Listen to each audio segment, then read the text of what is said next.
Hello, everybody.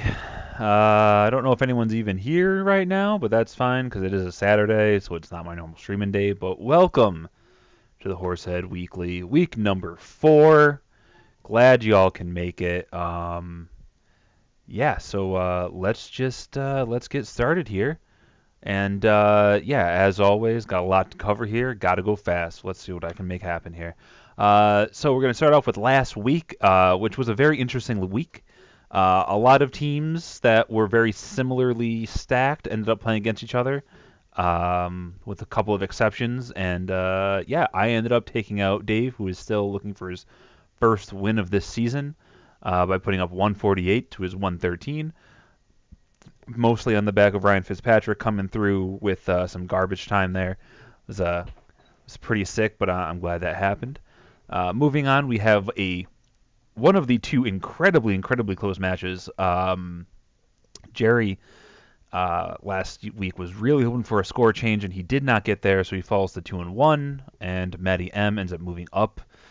It was a insanely close game, so just I feel bad for Jerry. And as you see there, Tyler has joined Jerry on his team as Jerry is taking a small hiatus from the league. We wish Jerry the best on his future endeavors in the upcoming fiscal year. But anyways, for now, that was a very close loss for him. And speaking of close losses, Mike, again, with the close losses, he ended up falling to Nick to go to 0-3. And man, Nick, barely squeaked by, mostly on the back of his defense. He's just got one of those defenses that is putting up a lot of points right now, making a lot of people consider, well, maybe the IDP slot's a little bit too overpowered. Maybe we should try to figure something out for next season. We'll see what we can do there. But for now, we are looking at Mike barely losing to Nick to fall to 0-3, a very unearned record, as I could probably also say about Nick in his 2-1, very unearned record. Moving back over to the left, we have Steve continuing on his tear. I believe he has the highest average in the league, and he is incredibly consistent, putting up 172.9 points. My God. My apologies to Steve. I didn't think that his team was that good coming out of the draft, and he has been proving me wrong time and time again. Moving on down, we have Sean still after 3 weeks looking for his first win.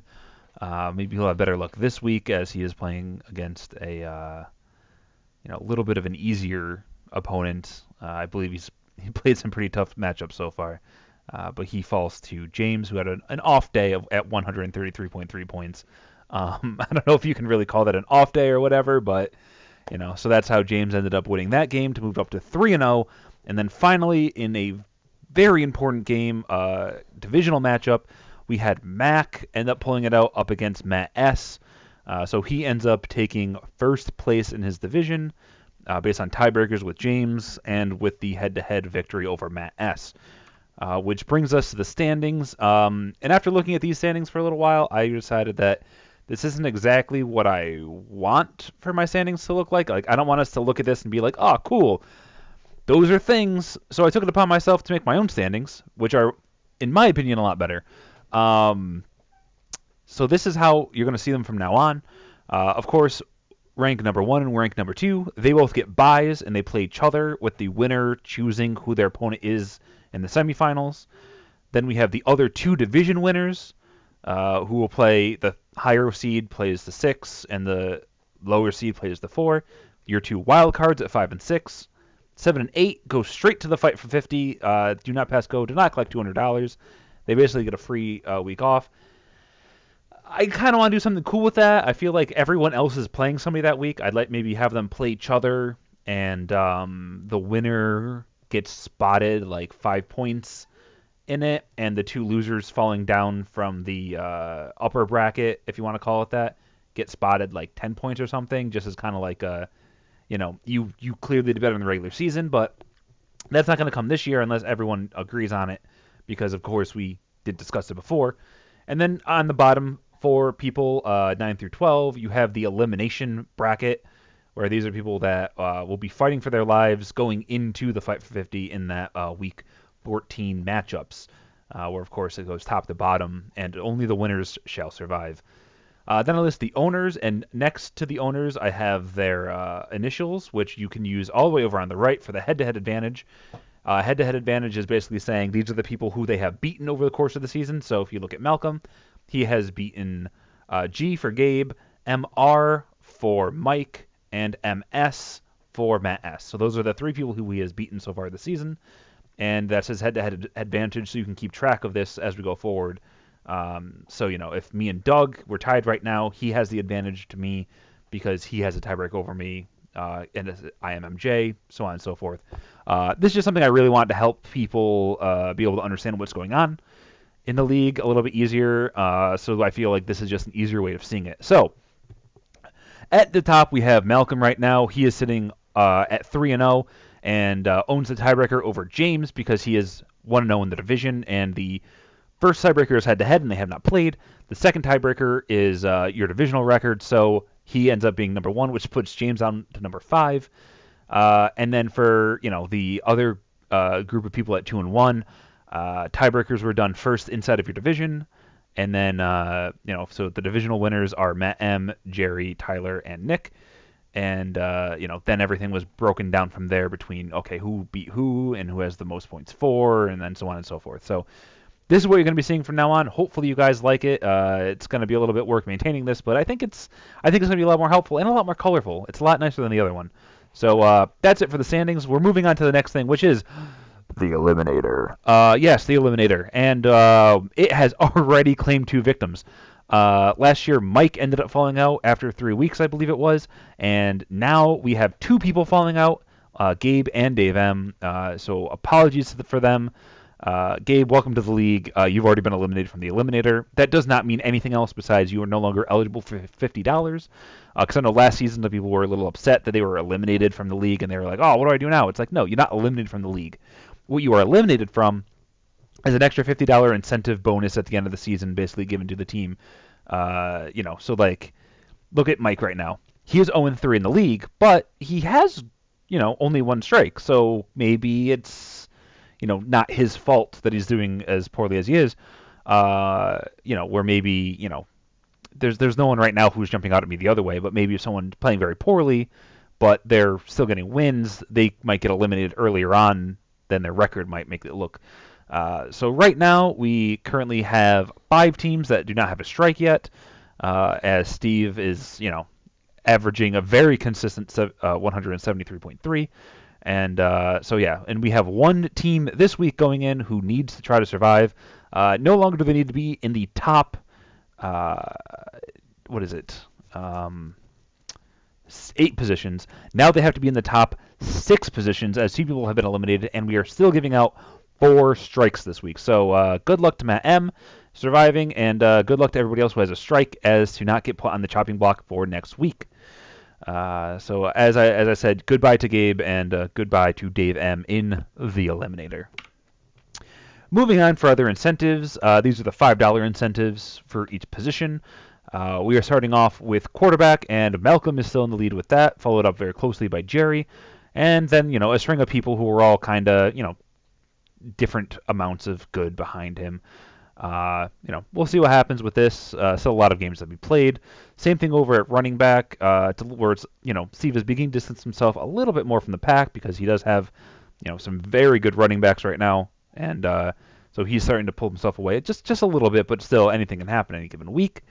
Over at wide receivers, though, Steve and James are definitely putting some distance between them and everybody else because James is starting 3 wide receivers every week that are all very, very good. He definitely fell back to the pack this week, but I feel like that's just an anomaly. Same thing with James or Steve, who had 2 very good weeks, but he also had a very solid 37 this week. Just consistent across the board with that team. And before you fall down to like me and Matt and everybody else, so they're starting to pull ahead there. So if you're looking for wide receivers, Steve and James are who to go to. Over at tight ends, Doug is beginning to show that taking Travis Kelce was a good idea. Who could have guessed it? Definitely not me when I picked Kenyon Drake over him in his 2.2 points last week, but that's neither here nor there. So then we have, everybody else kind of following behind. Gronk is getting frustrated, so I wonder if the Gronk owner is going to start getting antsy with it. I don't know. See how that goes. Now for the defensive line and linebackers. Again, you see Doug on top on the defensive lineman, but that's just because he had a monster week 1 with Khalil Mack. So maybe I'll start climbing up the ranks now that I have him, but hey, who knows with that. And over at linebacker, we have James and Steve, very, very close, but then again, everyone is very close in that. Really, everyone's within one good week from being up in the mess of it. So that's what's going on there. And then finally for defensive backs, we have Doug up there at number 1 because apparently the defense in Minnesota is trash. And when a defense is trash, that means the safety is going to be getting a lot of tackles because if it's, the defensive line isn't doing anything, the linebackers aren't doing anything, then there's only one person left, and that's who Doug has. I'm sitting a little bit behind him and followed up by Matt M. and James. So this week was a little bit of a softer week in the fabulous pickups column. Last week there was something like 22 pickups at various points, and that was that was a lot. That was a lot. I just realized that I do not have the chat open because apparently Twitch doesn't understand how to do that. It keeps telling me that I don't have anyone in my chat talking to me, and I know that's wrong, so I'm just going to pull it up on my phone because apparently I'm an idiot. Okay, cool. Yeah, now I'll be able to see anyone talking to me. I know at least James is here because I see him in there. A couple other people here too. All right, cool. So if you're hearing this right now, that means that I can see you. So feel free to start the smack talk because right now it's just a lot of bookkeeping. But moving on, back over to this, where Nick picked up Tyler Eifert for $6. If you need a tight end, the market is very, very thin right now. There's not a lot of good ones, and I'm not just saying that because I have two. I think legitimately there's a problem, and the reason I'm rostering two is because you need a good tight end right now, and they're very, very hard to find. So, hey, I can see you guys. Yeah, Jeebus indeed.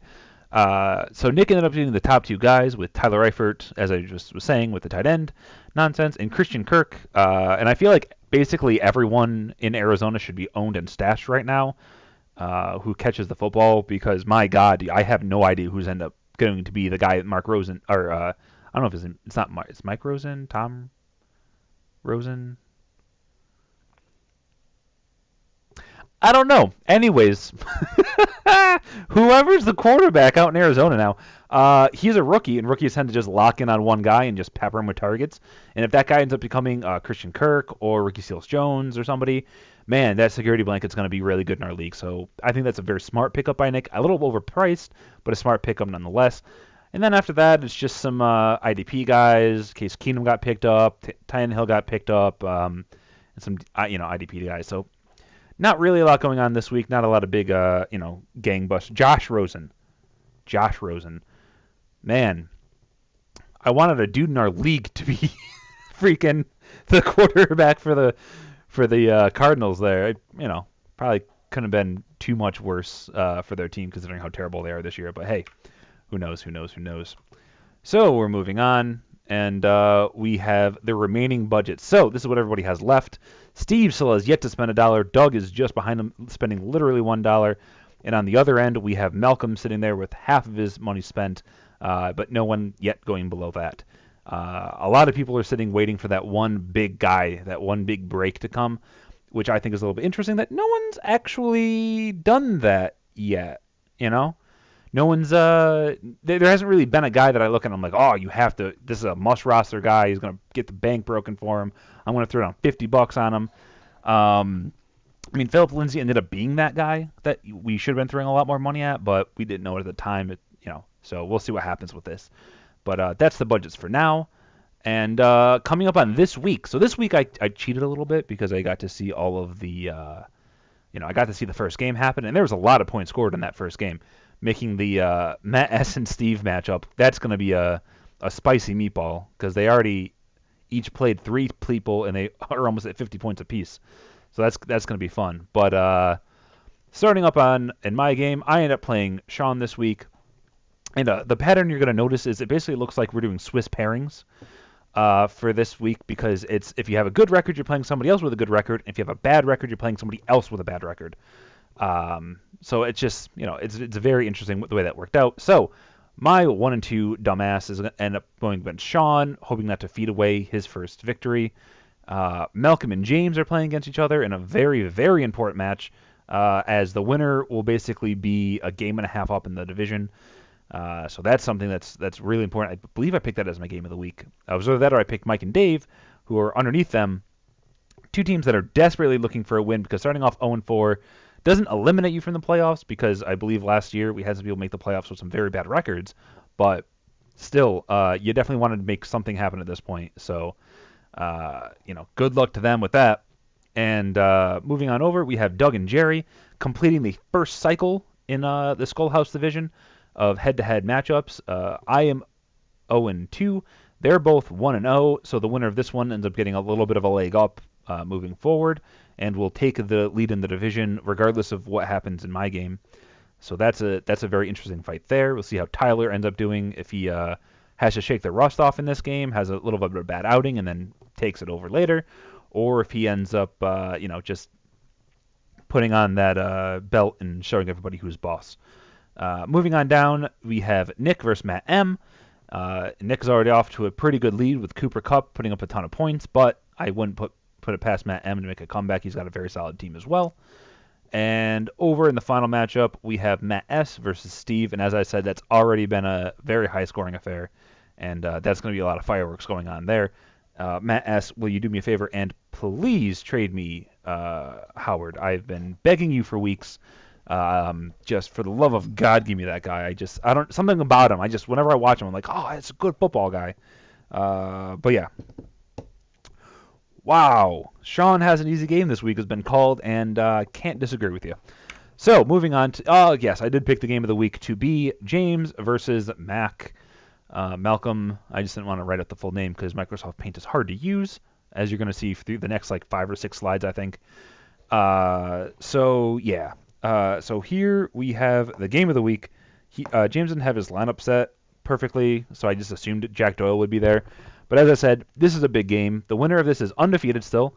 They have a lead in the division, and if Malcolm wins, he's 2-0 in the first round of the round robin, basically guaranteeing himself to be at least even on tiebreakers for the division, which is huge, huge, huge. So, let's see how that ends up going. So good luck to Mac and James. You're both going to need it this week because both your teams are looking very solid. So best of luck to everyone involved. And now we are moving on to our sponsors. And this week's sponsor is Geo's Leo Rio Neo Keto.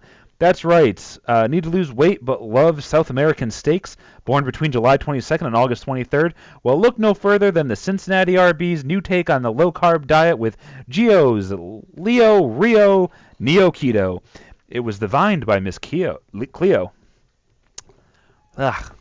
Why do I write these tongue twisters for myself? I mean, why do these sponsors write these tongue twisters for me? Ugh. Anyways, moving back over to here. To the game. This week, I'm doing a little bit of a special segment. Doyle might be out this week. Oh, okay. And you picked up Rhett Ellison because Ingram's out. I think that's a pretty good call, actually, James. Now that I'm reading this, I do think that's a good pickup because Eli doesn't have a lot of time in the pocket, so he's going to be trying to find someone to catch the ball pretty quick. So, yeah. So this week I'm doing a little segment called The Belle of the Ball, and as you can see, this is Le'Veon Bell, clearly. This has not been Photoshopped. This is him auditioning to be on other teams, showing everybody, hey, this is what I'm working with, check me out, see what I can do. And we're going to look at some of the spots that I think he might end up landing. And the first is I think he could end up in Indianapolis. This is a lot of people's favorite spot to have him land because they have a ton of cap space over the next few seasons. I think they have like $50 million this year or something absolutely insane. So they can definitely give him the big deal. Their running backs have been terrible, and they have 2 second-round picks next year because of a trade. So they can very easily give up, one of those to secure Le'Veon Bell for a few years. And if Andrew Luck is going to be healthy coming forward, I think having that as a 1-2 punch with T.Y. Hilton on the outside, and maybe you pick up another wide receiver in the draft or something, that could be pretty crazy. So, that's what I'm looking at. The cons are still in the AFC, and I'm not sure how much they're willing to deal inside the AFC, the Steelers, because I don't think they want to play them very often again. But hey, whatever. Another con is they need some help elsewhere, so they might want to send that second pick on a better player. Not a better player, but a different position, or as a rookie or something. And they also played Jacksonville twice a season, so if Le'Veon does end up going to Indianapolis, it's going to be a little bit. It's definitely going to take a knock to his how good he is, because playing Jacksonville is always tough right now, and unless they get worse, we'll see what happens with that. Next up, we have Le'Veon in New York City, because hey, Bell in the big city. What more could he ask for? Like, he's been talking about how he thinks he's the best, but no one gives him any respect or anything. Yet, send him to New York City, send him to the Jets, send him, because I know the Giants aren't going to want him because they just drafted their guy. But man, that's pretty crazy. They have the money, they have the cap space, they can pay him $17 million this season, and they can keep paying him moving forward. And they have 2 third-round picks next season, but no second-round pick. So that's a little bit,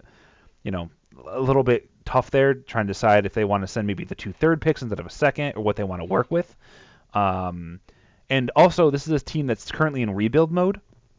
So I don't know if you want to pick up Le'Veon right now when you have maybe a year or two before Darnold's really great. That third season as a quarterback is end up being when people are really, really good. And, Bell might start breaking down when he turns 28, 29. And most importantly, they have Crow. So, and they have Bilal. They have players there already in that position, and they might want to draft some people instead of relying on Bell in a big money deal. So we'll see what happens with that. So those are the top 2 that everyone's talking about, and then these are people who are a lot less, people aren't talking about them that much, but I think they have some stuff going with that. Le'Veon Bell goes to Tampa Bay because Ronald Jones, he might already be a bust. If the team is already looking at him saying this was a big mistake, we shouldn't have drafted him. Yeah, let's just send a couple draft picks, get Le'Veon Bell, because the rest of our team is, they're pretty good. The defense is trash because it's the defense. Their defense is garbage. And but I think that's pretty good. And you can buy him this week, going into their bye week, put him into the lineup, and then have him ready up against a divisional rival in Atlanta in 2 weeks. I feel like that's a pretty intelligent way of handling it if they were going to go for it. Pittsburgh doesn't really care because they're not going to play again until 2022. So they're not going to see him until then, if he's even still in the league and good by then, which I don't think he's going to be. He has so much wear and tear on him. And on top of all of that, Tampa plays Cleveland, Cincinnati, and Baltimore later on this season. Those are his divisional rivals. He knows these teams in and out. He can show up and be like, this is how we game plan against them in Pittsburgh. And Tampa Bay can go, great, that's great information. I think this is something that we really need to look into. And they can do some really good stuff. Their issue are, again, that second rounder they just spent on Jones, and they're pretty tight on cap space, but I think they can make some moves, restructure some contracts, and be able to make something happen with that.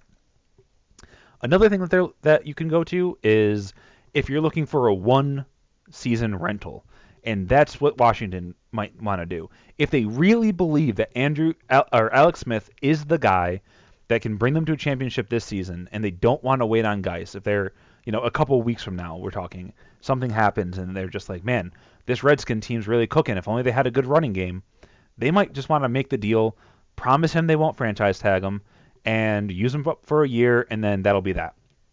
And I think that's a pretty good deal. Who knows how that's going to go. Their big issue, though, is, as I said, they just took a guy in the second round, but he's hurt for the season, so, barring from 1 year, trying to win it all, that's not exactly what you want to do, and I'm not entirely sure Alex Smith is the guy who can, bring you through the playoffs, but maybe if he's got Bell behind him, he can do it. And plus, if Le'Veon shows up and he's been sitting around eating bonbons and not doing anything all offseason and all throughout the last few weeks, it could take him too long to get up to speed and back in shape that Washington could just not be worth it at all. So, and finally, my final team, and James, I'm waiting for you to light it up in chat. Le'Veon Bell goes to Green Bay. Think about it. Why wouldn't they want him to go to Green Bay? You don't have to worry about, them going up against Pittsburgh anytime soon, so that's not going to be an issue. And when you play Khalil Mack twice a season, Aaron Rodgers is going to need a guy who can either pass block really well, Le'Veon Bell, or can be a quick outlet or a hot route for him if he sees Matt coming or feels Matt coming to just check down, dish it over to him so he doesn't get eaten, 5 times a game. So this is I think a really intelligent spot. They have a tight cap space issue, and they wouldn't be able to make the deal until Halloween unless they want to trade a player back or make a cut or something.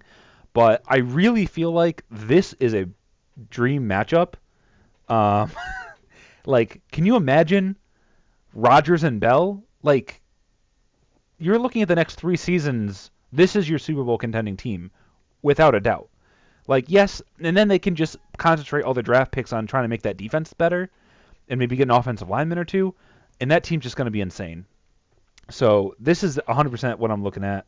I'm not even looking at a 1-year rental. I think this could be a couple seasons. Like this is what I want.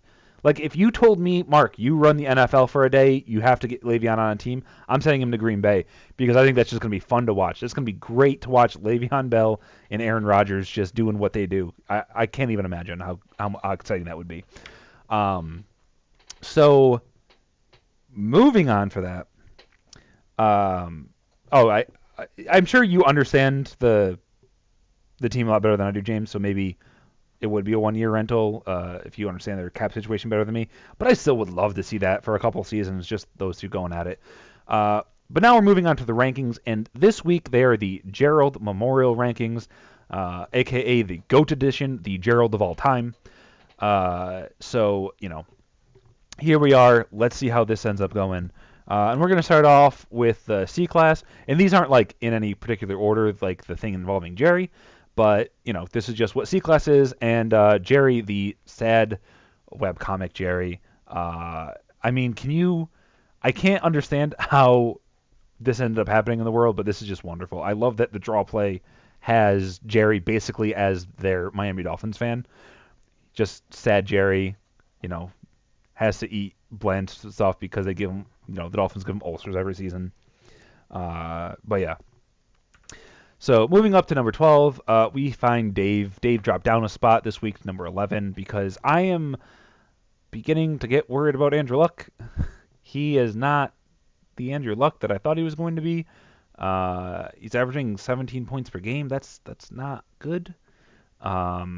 Maybe he's just getting loose and he's going to get better as the time goes on, but man, it's just I just can't buy into that right now. Yes, you have Matthew Stafford also, and Matthew Stafford I think is fine, but again, it's one of those things where you really don't have one of those stud quarterbacks. You look at your running backs, you're starting both Lynch and Jalen Richard this week, and your other running back on your team at all, because you're currently rostering 3, is Adrian Peterson, who is a billion years old, and maybe I'm wrong, but I think it's going to be an issue. I don't think he's going to be able to keep it up. I think he has maybe 2 or 3 more weeks of production, and then at the end of the second half of the season, he's going to fall apart. And I don't think rostering 2 Oakland running backs is the way to go, especially not this week, and especially not against Cleveland. So, maybe you want to send Odell for 2 high-end running back 2s or something. I don't know what you want to do, Dave, but this is not a tasty-looking roster. Although I do like, you got Jordan Reed, you got Tyler Boyd, and Mike Williams, all people who were, people are starting to look at as like up-and-comers. Kenny Stills, who I still really like a lot. Like your wide receivers are great. You have a ton of them, but you need to convert that into at least one more running back because, my God, I just OBJ is great, but I think you'd look a lot better with a running back there. So that's what I got for Dave. For Gabe's, he also slid down 1. At this point, Nick is jumping up and down. He dropped and he picked up Nyheim Hines. Okay, that's better. Okay, I take back what I said. But still, Nyheim Hines is still spooky. But it's a lot better than having both Richard and Lynch on your team and starting both of them again, especially this week against Cleveland, who I think has a pretty good defense. So there's all that. So moving on over to Gabe's. Gabe, I'm playing you this week. Please don't let me be wrong in thinking that your team isn't good yet. But this could totally be the week that Ryan Fitzpatrick continues to be Ryan Fitzpatrick and be Fitzmagic. David Johnson can show that no, I'm still David Johnson, and Landry can blow me up after all my hot takes on him in the offseason. I mean, this could be a bad week for me, and a good week for you. But for now, I'm still sitting here and saying I'm not a huge fan of what this team's got going on. It's got two running backs that it's starting that are both, not guys that are great. They're definitely people who looked a lot better in the offseason than they played this year, which, I mean, again, it's only been 3 weeks. They might turn their season around, but still not a huge fan of that. And then, the other guys you have on your roster is Chris Thompson, who he's fine. He's good. Austin Eckler, who's, turning into a Danny Woodhead type guy. And, it's taking away, helping out Gordon when he can, because I don't want to use him up too much. And Alfred Morris, who I'm not entirely sure what's going on in San Francisco after this week. I'm curious to see how that ends up working. But yeah. And I mean, basically, I don't know. I basically just you really need you need another linebacker. I don't know if you picked one up yet. I didn't check. This is a day old. But yeah. So he had Hines, dropped him for Richard, and then picked him up again, and then dropped him again. Jesus, Dave. Hope we don't, treat girls like that. But anyways, we're going to move on to Nick, who, congratulations, Nick. You are no longer the worst team in the league. Congratulations. You did it. You did it, kid. And it's because you have a really good defense, and I got to give that some credit. It's not like last season where it's like, yeah, defenses are a thing, but your offense is garbage, so you could have a great defense and a bad offense, and I'm still going to think your team's bad. I got to give you some credit for it. You still don't have an RB1. Your quarterback was supposed to be insane, and he's been pretty garbage so far. And he's also playing against the Dolphins this week, so he's going to be garbage again. Alex Collins, I do not like still. I think that he is a couple fumbles away from being old news. Your wide receivers are great. I mean, I like Kupp, Hilton, Watkins, Enunwa, Kirk, Hogan, not so much, but those guys I think are they're all, could be wide receiver 2s with some of them being wide receiver 1 upside. Like I think Kupp and Hilton definitely have that wide receiver 1 upside. I think Watkins is basically always going to be, flex wide receiver 2. But you have people who can do good stuff. And if Le'Veon Bell ends up, I hate that he can sit your IR spot. And if Le'Veon Bell ends up getting traded to somebody and they use him well, and he's like in shape and everything, my God, like your team's gonna blow up. For now, this is what I'm looking at, and I'm not a big fan of it. So, you stay in that bottom tier, which includes Tiger. Not entirely sure how I would pronounce it yet, but I feel like that's definitely the name. Tyler and Jerry's team. You currently have Doug Baldwin coming back, which is I think really sick. I'm not sure if he's still coming back. I'm not sure about Jimmy Grant or Fournette. But after this week, I think you're going to have a really good team again. I mean, Drew Brees is lighting it up, doing Drew Brees things from a couple of seasons ago.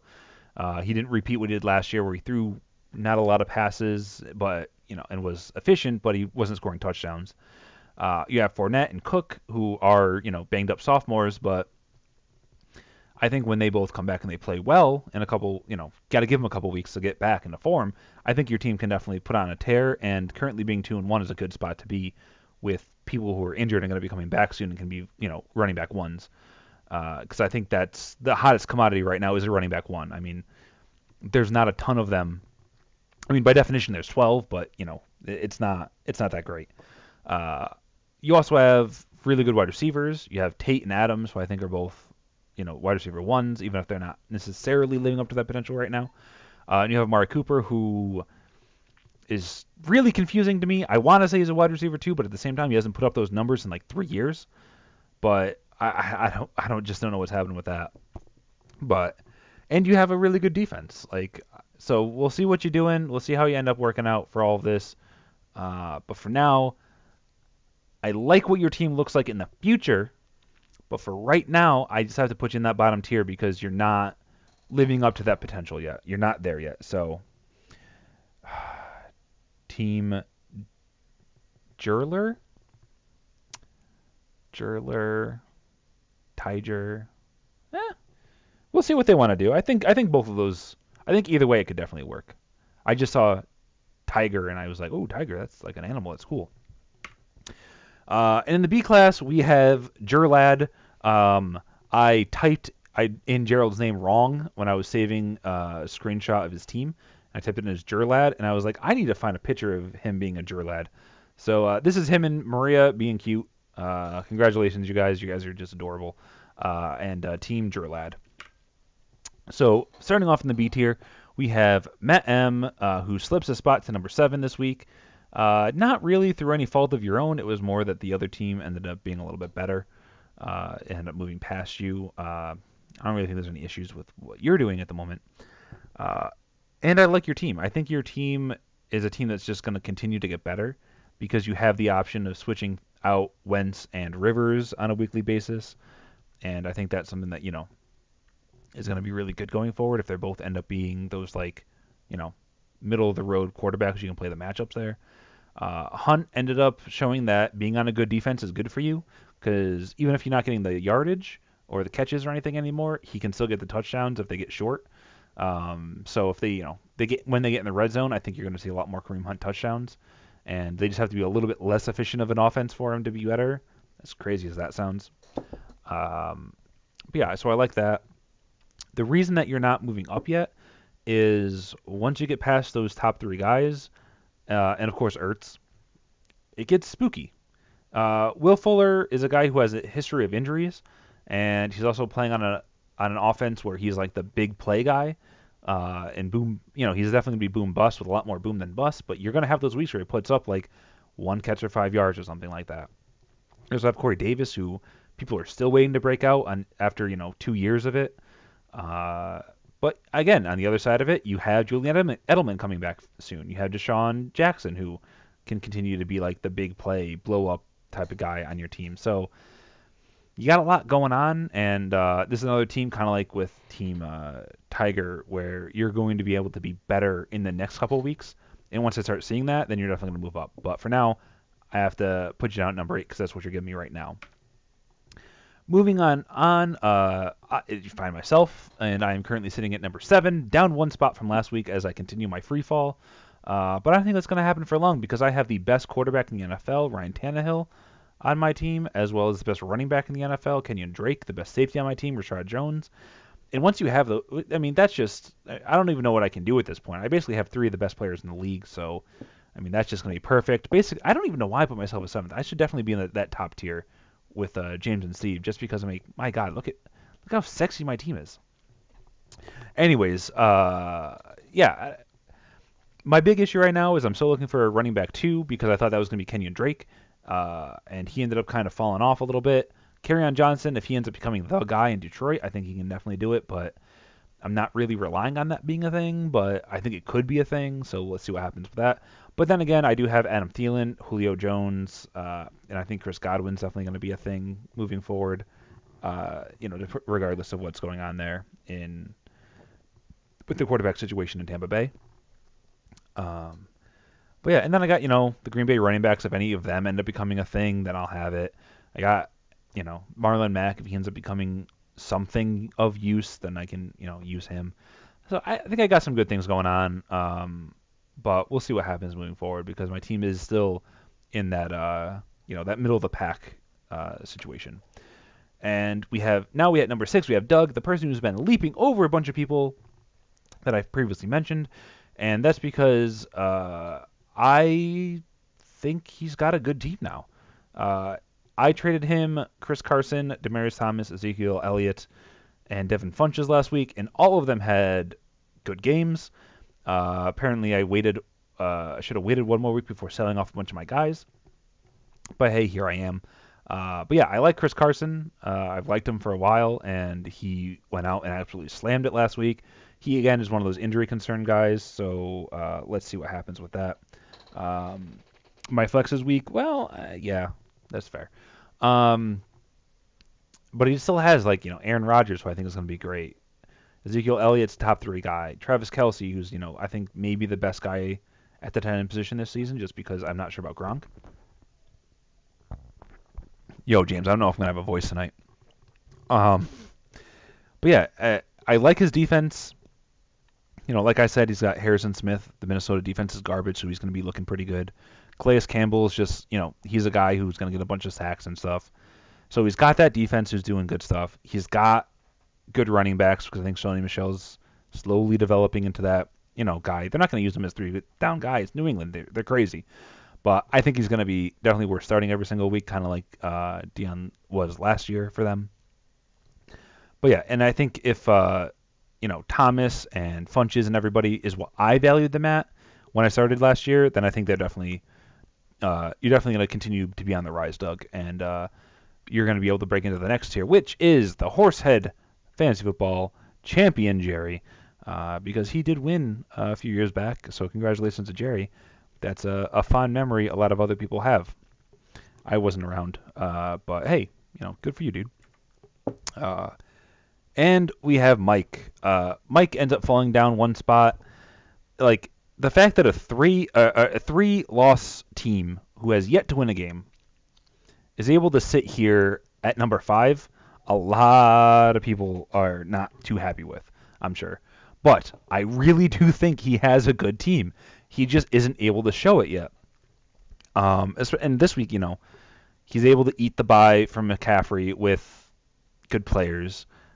He ended up getting Philip Lindsay. Like, I just can't look at this team and say, oh, well, here's a giant gaping hole.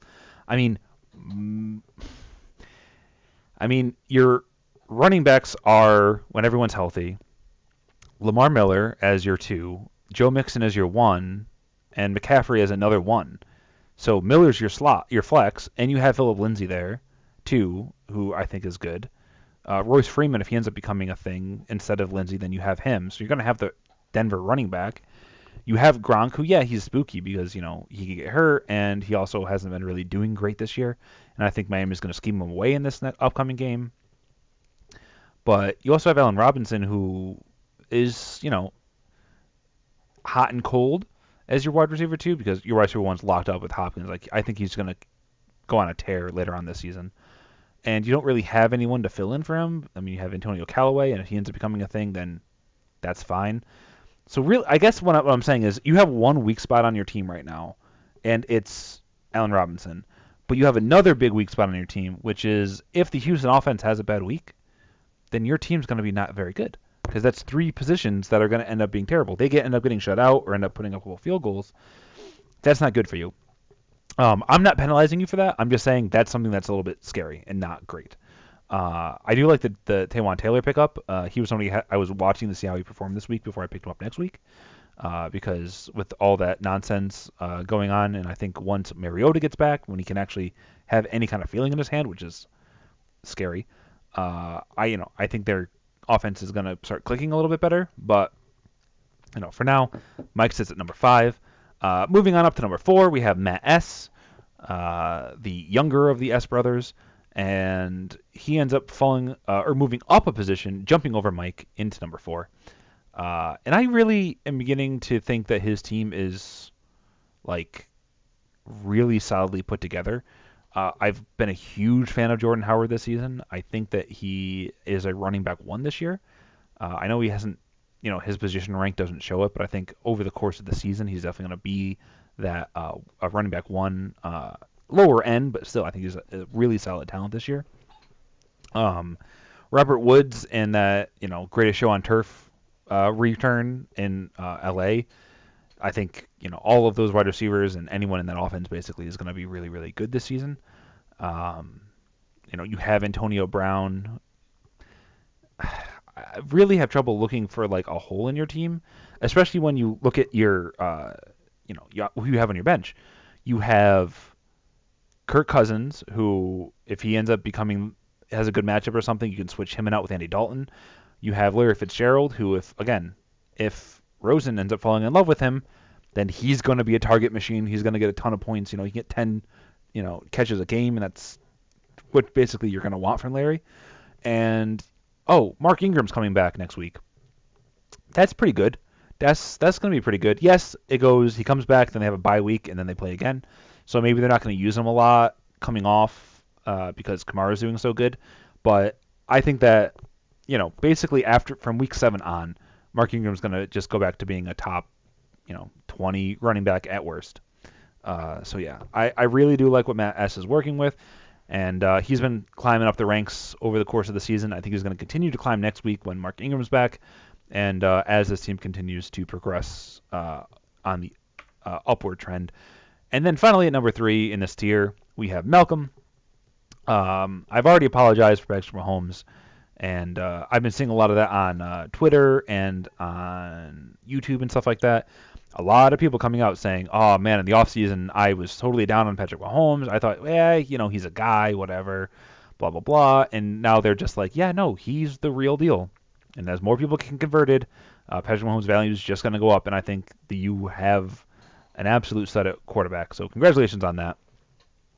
And as I look down the rest of your team, I don't really know why I have you here at number 3 behind the tier wall. I guess I just want to see it for one more week, but you have great players at every position. I really do like Matt Breida. I think he's going to be, a running back 1 this season. Between Coleman and Freeman, you have a running back 1 probably. Thomas and Allen are wide receiver 1s, even if Allen isn't really putting up the numbers quite yet. I guess your one weakness is at tight end, but you have 2 tight ends that you can switch on and off, which is fine. And your defensive flex, when Joey Bosa gets back, might end up being Joey Bosa, because Myles Garrett is absolutely killing it right now. I mean, you just have a solid team from top to bottom right now, including on your bench like Josh Gordon, Marquise Goodwin, Tariq Cohen, Baker Mayfield. I cannot find a hole on your team right now, so I think maybe you should have been up in another tier. But for now, I'm going to keep you where you are at number 3. Which brings us to S-Class. And of course, I said before, these aren't really ranking, different versions of Jerry, but there is no way Chicken Jerry is not number 1. Chicken Jerry is my S-Class Jerry. Look at that. Look at that man. He's so happy he's got chicken. And then he gets to go watch a great football game with a great friend. Man, Chicken Jerry's just a tier of his own. He should be in triple S-Class or something. Moving on, though. And this was really tough. I wasn't sure who I wanted here. I could have had 1A, 1B, but I decided to go with Steve at number 2. Yes, he's been more consistent and stuff like that, but I just think that James has that little bit of an edge on him because there's no one on Steve's team that I look at and go, "Oh, that's not somebody you want on your team," or "Oh, that's a starter that's really scary." But he does have a lot of players that I'm like, that's a guy who could fall off. You have your Isaiah Crowell. Yes, he's doing really well right now, but that offense isn't great. So is this going to be a thing that goes the other way at some point? Kyle Rudolph is somebody who I'm still I think he's putting up more points than he probably should, but at the same time, can't really go against him right now because he's still doing what he's doing. I mean, just looking at his team, I really can't find a hole in it, but there's some people who I can project to become holes in the future, where, with James's team, I think it's a little bit more weighted in the other way, where it's harder to find people who I can project to be a hole in the future. So yeah, Steve is number 2, and at number 1 we have James, because James just has this absolutely sick team. Yes, he does have a hole at running back 2, but at the same time, I think the rest of his team is just so good, it's going to be able to make it so that hole basically doesn't exist. And I do think that Derrick Henry is going to end up being back up in that running back 2 conversation after you get back all the weapons on that team, after the locker room gets sorted out, because I think they're definitely going through a transitional period over the next couple of weeks. And I'm curiously curious about Alshon Jeffrey. What are you going to do with him when he ends up becoming a good guy again?